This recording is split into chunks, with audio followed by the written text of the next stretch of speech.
He's becoming one of Detroit's hottest directors. He's a 2021 Telly Award winner. We've seen 3 of his movies: Uncut the Movie 2009, Act of Vengeance 2012, Fatal Brew 2019. Now award-winning director Tom Henry is getting ready to produce his biggest action film yet, Deadly Retribution. Production for this film is set to start in April 2022. Dragon Films is having a big fundraiser for Deadly Retribution Saturday, January 29, 6 p.m. at the Ford Community and Performing Arts Center, 15801 Michigan Avenue, Dearborn, Michigan 48126.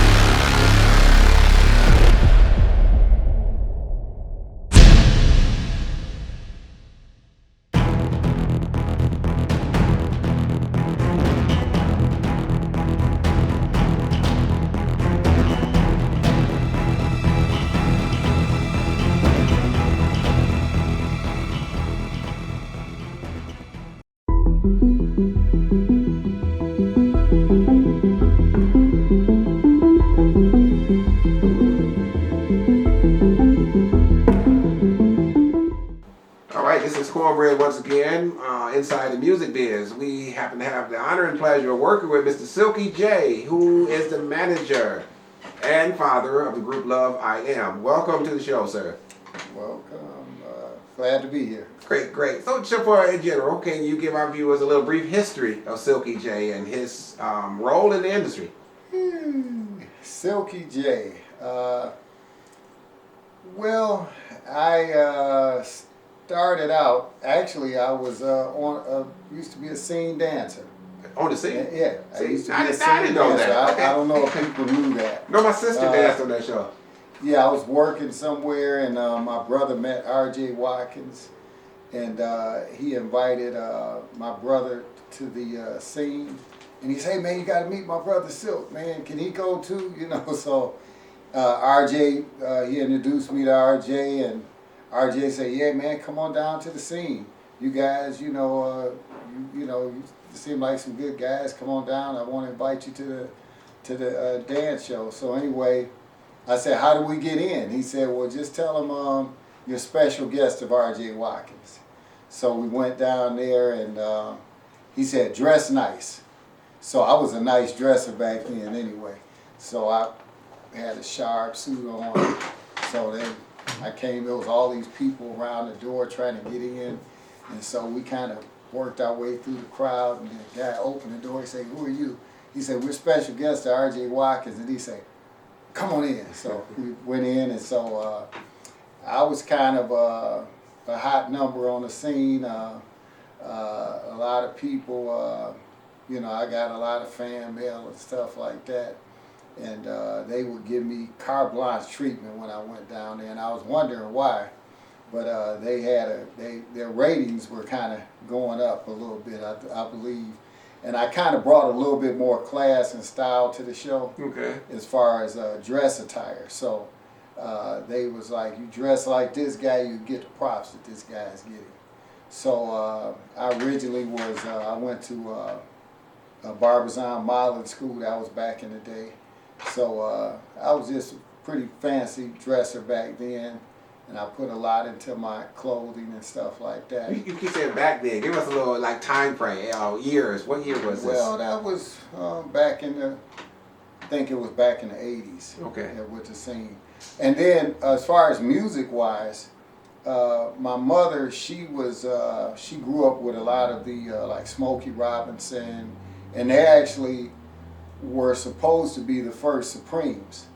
And my grandmother was very protective over them, and she didn't want them going like, they looked at it like, you're going out with all those guys partying, you don't know what they're doing. So she was very protective, and she didn't allow them to go down to Hitsville and get involved in there because she didn't know what was going to happen. It's just like me with my daughters.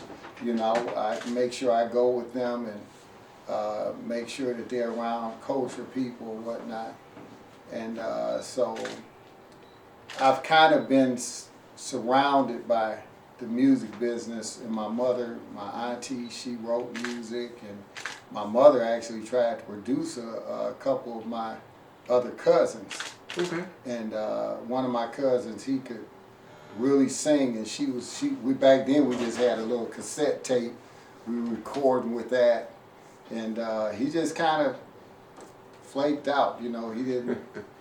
Just like you're saying, like you have people that you try to get involved and they just don't have any interest. Exactly. So my family is pretty much musically inclined. They, you know, play piano, sing, and stuff like that. So it's kind of in our blood.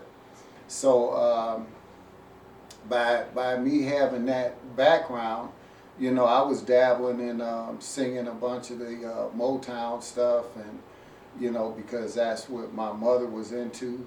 So that was a part of my growing up in my history. Okay. You know, the old Motown sound. So when you became a solo artist, I believe. Well, what happened on that, I was trying to get in a group.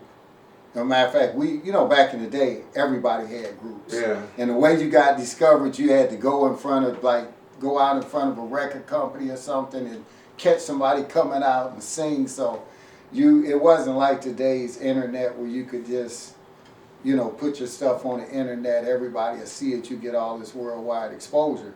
So back in the day, you know, it was a lot of singing groups, you know, like where it's like 5 and 10 guys or whatever. So I was in a singing group originally, and the singing group, they kind of got a little jealous of me, I think.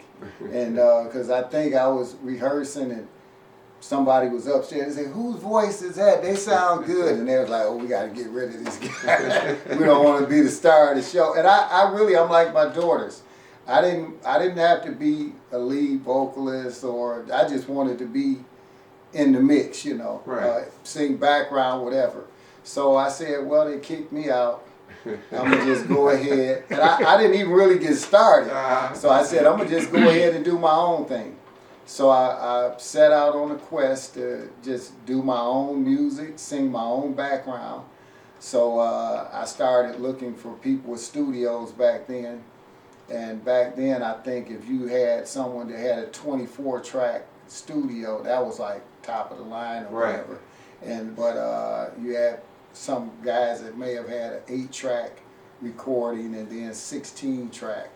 So I got with one guy and I did my first song, "I Will Always Love You," and so I sang the background. We're not the Whitney Houston. No, it was before Whitney Houston. Oh, okay. I was thinking. So anyway, no, that was way before. It just happened to be the same name. Yeah. So okay.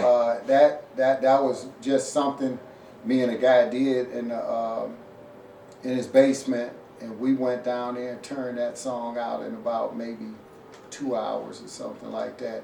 Recorded a whole song, because back then you had, you know, I'm paying by the hour, so I got my hard-earned money. I'm like, we $15, $20 an hour, man. You got to go in here and make this thing happen and within 80 bucks worth or whatever, get it knocked out. Right. So I recorded a song in about a session, which was about 4 hours. And then my mother, she was saying, hey, it's a guy, she saw an ad for another guy with a studio. And he said, he had an ad that says, studio time, $15 an hour, let's make hits. So I called him, that was J.C. Unger, which we actually got him working on a couple tunes right now. I dug him up, he's out in Florida. Okay. So to redo a couple of the songs that I did back with him. So I got with J.C., phenomenal producer. He plays violin, lead guitar, keys. He has a show called the One Man Band. So he helped me produce about maybe 15, 20, 30 songs. And I did an album of about 10. Mm-hmm. And so with John, he was an experienced guy. He was a good producer, and I learned a lot from him being in the studio as far as mixing, backgrounds, and doing all kind of stuff with him. So I was in there, you know, I did like maybe 2 sessions a week, 4-hour sessions, and I would save my money up, go in the studio with him, and I did the album, and he liked one of the, most of the, what I did was bring the songs to the table. And then I would tell John what I wanted. I would hum out a melody or a beat, and John would just put it together for me. So one of the songs that he did was that I wrote was "My Life, My Love, My Happiness," which is on the internet now on YouTube, and it's doing very well because I actually did a video with that song. So I put that out. And right as I was like getting like real strong in the music thing, I was doing shows. I was out down at Hart Plaza, and then all of a sudden I applied for this job. A guy talked me into applying for this job, and I'm like, I don't think I want to do that, because I was really starting to just break into the music business. And I was just starting to do shows. I had just released my first album. Then this job called me. What was the job? Working with the fire department. Oh, okay. And so they called me, and I'm like, man. And so I had a family at that time with the kids, and I'm like, well, this is a good job. Benefits. You know, yeah, all that stuff. So I ended up taking the job. People were like, man, you can still go back and do your music later. So I got intense with that, because you had to go through this academy and all this stuff, and there was some rigorous training for that. So that kind of steered me away from the music thing. And then I still came back and I did another little maxi single, because my mother, she was always trying to influence me to do country music. Country. And I'm like, I'm not in the country. But this is back when what was the style you were doing? R&B? It was R&B, but this was back when Garth Brooks and all of them was making a killing. You know, so this was who was another one? There was Garth Brooks. Matter of fact, it was Alan Jackson, or one of them. He was and these guys, like Garth Brooks said, he's got enough money for 10 generations to live off of with the money he made. So my mother, she's like looking at things from a business standpoint. Forget this stuff here, you better go country. So I wrote this little country album, like a little set, and I put it out. It's on the internet too. And it's, I just recently, when I was dealing with my daughter stuff, I said, you know, I'm gonna throw my album on there too. Are you doing country under Silky J as well? Yes. Oh, well, okay. yeah, I put Silky J, and the album is Lucky Star, and it's My Life, My Love, My Happiness. But I actually thought I better put some energy behind that country stuff that I was doing, because nobody's really doing anything with country right now. But back then, I went back and I did that pretty much for my mother. And so I did a little country album, and I really enjoy it. So it's on the internet as well. Okay. You like, if you Google, go to YouTube and look up Silky J, I got about maybe 15 songs out there with some of the R&B stuff I did. Now, one thing when I was doing the R&B, I wrote this song called Don't Forget the Children. And it went like, don't forget the children, set an example for the young. And so I was taking it to these radio stations, and they were like, hey man, that's too positive. You come back with something negative, we'll push it. I'm like, what? So I had one guy do an interview on me on the show, and he really liked the song, but I was like, I don't know if I want to sell my soul out like that and just do things that I don't believe in. So I was about trying to do, put positive, motivating songs, and like I said, don't forget the children, set an example for young. And I said, later in life, they'll be the ones. So that was my little MO on that, to try to put a positive message, because it's so much, even to this day, that's going on in the music industry, where they're pushing all this negativity, pretty much drugs, sex, whatever. That's what they're pushing in a lot of these songs. So I'm still with that same mentality of trying to do something. And when it came to my daughters, I heard them sing one day, and I'm like, man, they can sing. You know, I said, hey, y'all gonna make up for what y'all called. Well, I had to leave my singing career to take care of you guys. So in the beginning, this was your dream that you were saying, let's continue my dream, or? Yes, and you know, I figured, okay, I know that pretty much the music business, show business, anything, they want younger people. You know, once you get a certain age, it's like they want people that's going to get the younger crowd. Right. So and then back when I did my album, I had to actually form a record company to release that album. So I had to get a publishing company and a record company because you needed all of the criteria to put on an album cover. What was the name of your company? I still have this Way Up Records. Way Up? Way Up. Okay. So that was the name I came up with, Way Up, because I'm like, hey, this is going up. You know, so it was Way Up Records. And so you couldn't do what you're doing now. In order to have it on a shelf, you had to have all the proper barcode. It had to have everything. It had to be as far as your record label. It had to have all the content to be on the shelf. You had to have I was with BMI. You could go with ASCAP as far as someone that keeps a toll on your royalties. Performing rights organization. Exactly. So I had to go through all that, and it was like. It was a task because it wasn't like Google and nowadays where you had to. So I had to make all these phone calls. It was a big thing to get this record released. Okay. And then I was going around to all the record shops, putting my records in the stores. So you did it all. Oh yeah, and then I ended up. It was some guy. I don't know if you remember. It was a place on Puritan called Angot. Yeah, I went to Angot, and the guy bought about. It was hundreds of copies of my little CD back then, and he released it. He sold it all over in China, and I look right now, they got those things selling for like $80 to $100. Wow. My stuff, talking about a vintage collection. Are you getting royalties from that?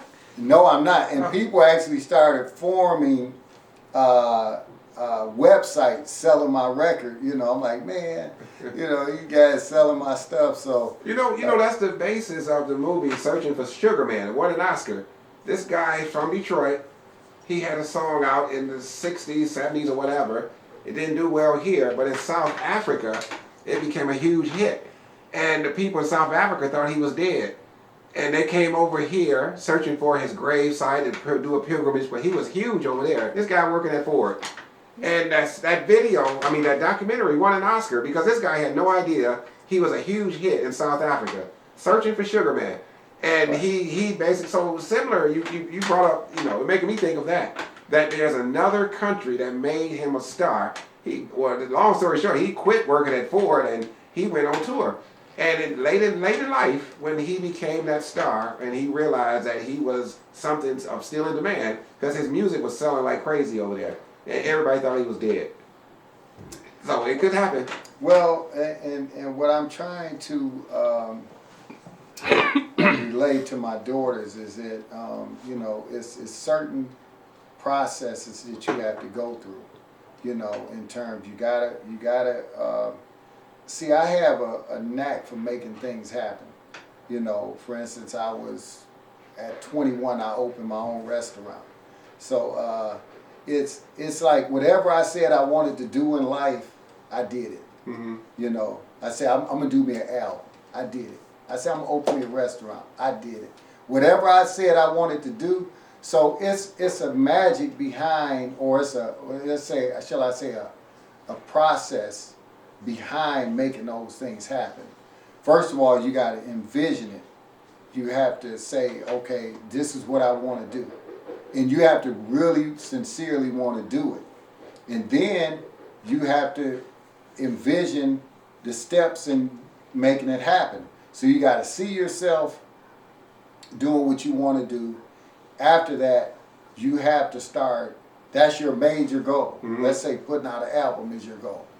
So now, how do we do this album? Well, we got to write the songs. We got to get in the studio, put the lyrics with the music. Once we do that, we have to record it. Then we have to get it mastered, mixed, or whatever. And then boom, we got one. How many songs we want? We want 10. We want an album. I think 10 songs is good for an album. And so that's your goal. We need to come up with 10 songs. We need to get in the studio, and so that's your first step. Write the songs, put the music to the songs, so you have to follow through the process to make it happen. If you say, well, I want to do an album, and you just sit there, and it's not going to happen. So you have to go step by step. You have to have your major goal, then you have to set short-term goals to get to that major goal.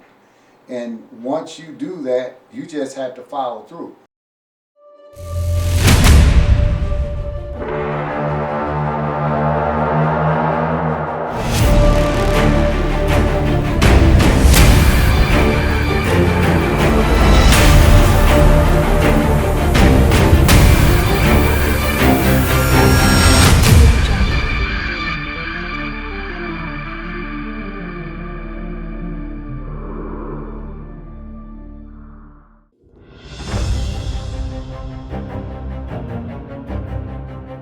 He's becoming one of Detroit's hottest directors.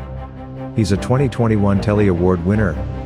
We've seen 3 of his movies: Uncut the Movie 2009, Act of Vengeance 2012, Fatal Brew 2019.